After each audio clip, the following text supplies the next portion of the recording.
really a case of who do you think you're kidding, Mr. Hitler, all over again.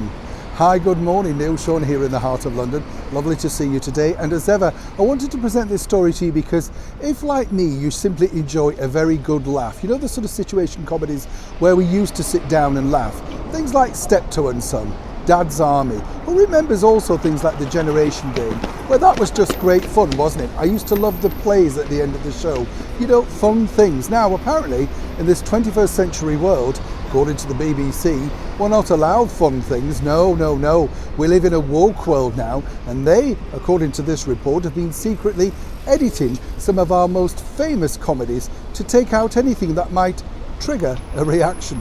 Can you believe it? Oh yes. Now, in the 21st century, these shows still remain mega hits. And we're talking, of course, about things like Steptoe and Son, Dad's Army, and so many others. Sorry, I haven't got a clue. I'll read that again. You know, this sort of thing.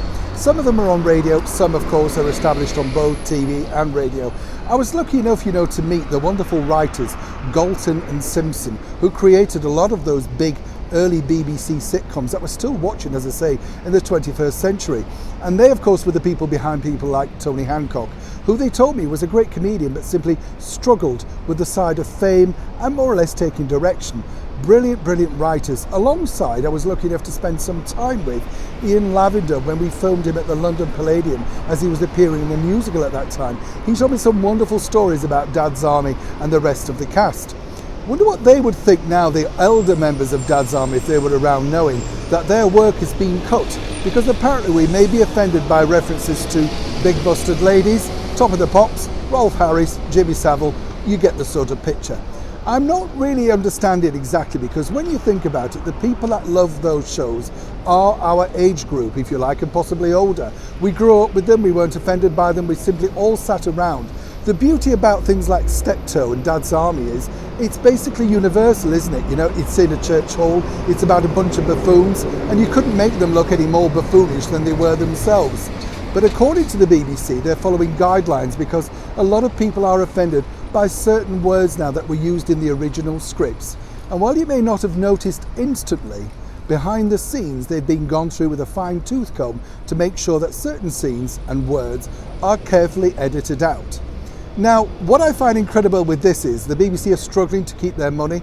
They've decided and are threatening to shut down things like BBC 4 over here in the UK, but reopening BBC 3, which was a total flop the first time around, but they're after the younger element of the audience. Not focusing though, BBC, on the people that actually pay the money to you, the licence fee payers, the ones that actually make up the bulk of your audience.